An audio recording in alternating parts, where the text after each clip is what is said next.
Dabartinėme pasaulyje tarpkultūriškumas įgauna vis didesnę svarbą. Todėl būtinas tarpkultūrinis mokymasis, vykstantis įvairių kultūrų aplinkoje ir jautrus tarpkultūrų skirtumams.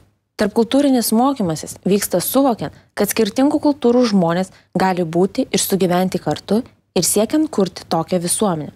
Tarpkultūrinis švietimas ir ugdymas apima procesus, leidžiančius atsirasti tarpusavio santykiams ir sugriauti barjerus. Tarpkultūrinis ugdymas artimai siejasi su kitomis ugdymo filosofijomis, tokiomis kaip mokymasis apie žmogaus teisės, patyčių prevencijai ir dar daugelį kitų. Taigi, tarpkultūrinis mokymasis vyksta ne tik individualiame lygmenyje, bet taip pat tai yra ir procesas, kuriant sanglaudos tarpkultūriškumui pasirengusią visuomenę. Įvairių šalių tarpkultūrinio švietimo praktikoje siekiame pirmiausia informuoti apie pagrindinės kultūros charakteristikas ir jos poveikį individams bei grupėms, tuo pačiu gerbiant savo ir kitas kultūras. Taip pat svarbu suteikti galimybę išugdyti įgūdžius reikalingus daugiakultūrinėje visuomenėje. Galima išskirti 3 požiūrius į daugiakultūrinį švietimą. Pirmasis – asimiliacinis. Siekiame kitų kultūrų, rasių, besimokančiuosius integruoti į pagrindinę, dominuojančią kultūrą.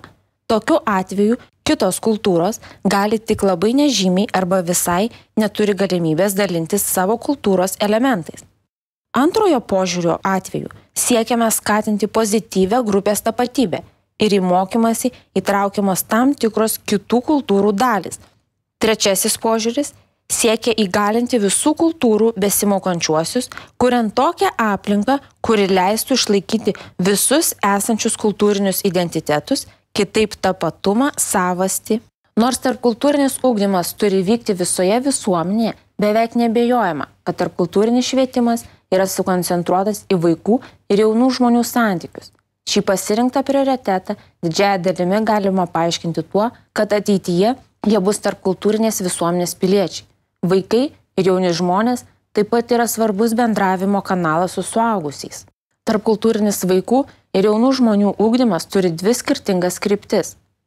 Pirma, padėti jiems įgyti sugebėjimų atpažinti nelygybę, neteisingumą, rasizmą, stereotipus, išankstinės nuostatas. Antras, suteikti jiems žinių ir gebėjimų, kurie padėtų pasipriešinti ir pabandyti pakeisti tuos mechanizmus, su kuriais jie susidurs visuomenėje. Stengiantis reaguoti į tarpkultūrinius mokymosi skirtumus, atsiranda tarpkultūrinis švietimas, ugdymas, mokymas. Šis terminas nėra vienintelis, dažnai naudojami skirtingi terminai šalia tarpkultūrinio švietimo.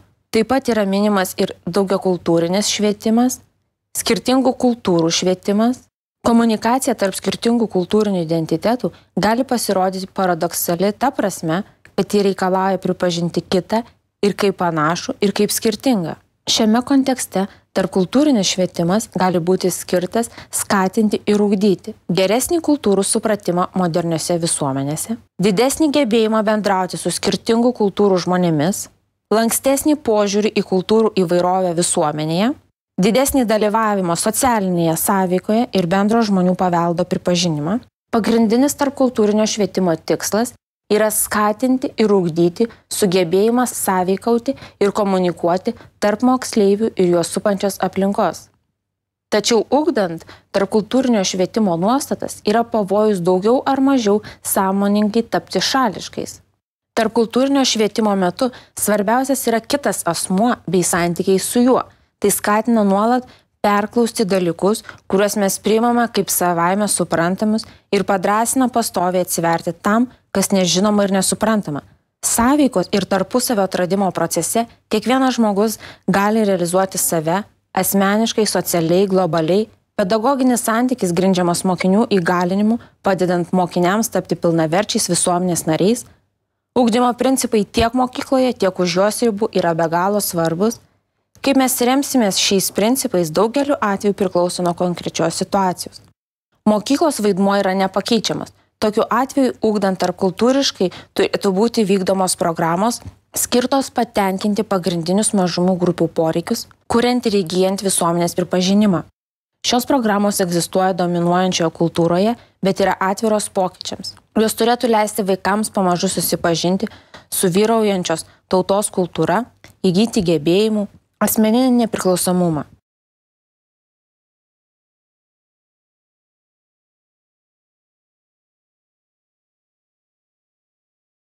Vaikai ir jauni žmonės iš daugumos grupių turi išmokti pozityviai ir kūrybiškai gyventi kartu.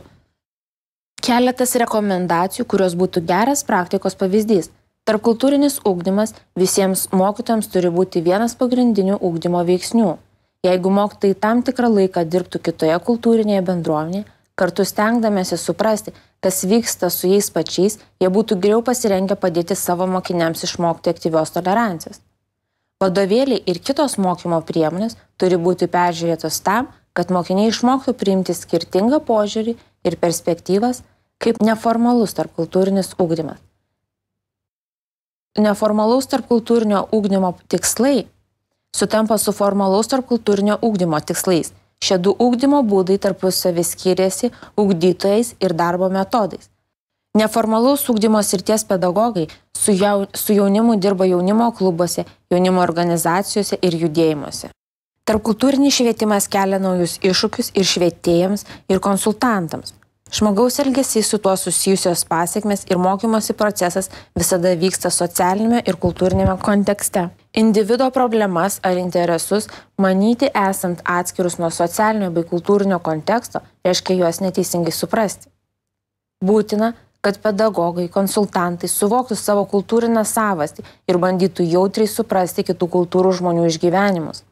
Kultūriškai jautrus konsultantas suvokia ir supranta, kas yra bendra ir kas yra skirtinga kiekvienam individui. Tarpkultūrinis švietimas kelia iššūkius ir besimokantiesiems suaugusiems. Tarpkultūrinis švietimas reikalauja transformatyvios perspektyvos, kas yra ypač svarbu suaugusiems ir besimokantiesiems. Tarpkultūrinis švietimas gali provokuoti pasipriešinimą, kadangi egzistuoja baimė prarasti orientaciją, tapatybę, grupės palaikymą. Tarpkultūrinis švietimas turi būti savanoriškas. Tarpkultūrinėme švietime dėl psichologinių barjerų daugiausiai dalyvauja tik tie, kurie jau yra atviri ir susidomėję. Tarpkultūrinis švietimas negali būti efektyvus mokantis tik trumpalaikiuose kursuose, jis sėkmingiau vyksta organizuojant jį kaip mokymosi patirčių grandinę. Tarpkultūrinis švietimas prasideda nuo individo. Turi būti sukuriama palanki mokymosi aplinka, įtraukiant emocijas ir pagrįsta turiniu, pritaikytų kiekvienam besimokančiajam.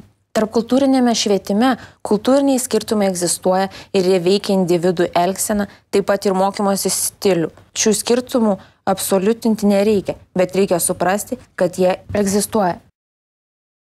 Tarpkultūrinis švietimas suaugusiesiems yra paprastesnis, nes jiems būdingesnis lankstumas negu jauniems žmonėms. Nepaisant amžiaus, žmonės, kurie susiduria su daugiakultūrės visuomenės iššūkiais ir problemomis, negali staiga pereiti nuo nežinojimo prie kritinio mąstymo ir veiksmų. Tai gali būti atlikta tik dėl tarpkultūrinio ugdymo proceso ir neformalaus ugdymo. Tarpkultūrinio ugdymo etapai. Pažvelgti į save iš šalies. Suprasti pasaulį, kuriame gyvename. Susipažinti su kitomis religijomis. Pritarti pozityvioms nuostatoms ir vertybėms. Pirmas etapas – pažvelgti save iš šalies. Ugdant tarpkultūriškai, mūsų darbo pradžios taškas yra susimąstymas apie save ir savo gyvenimo situaciją.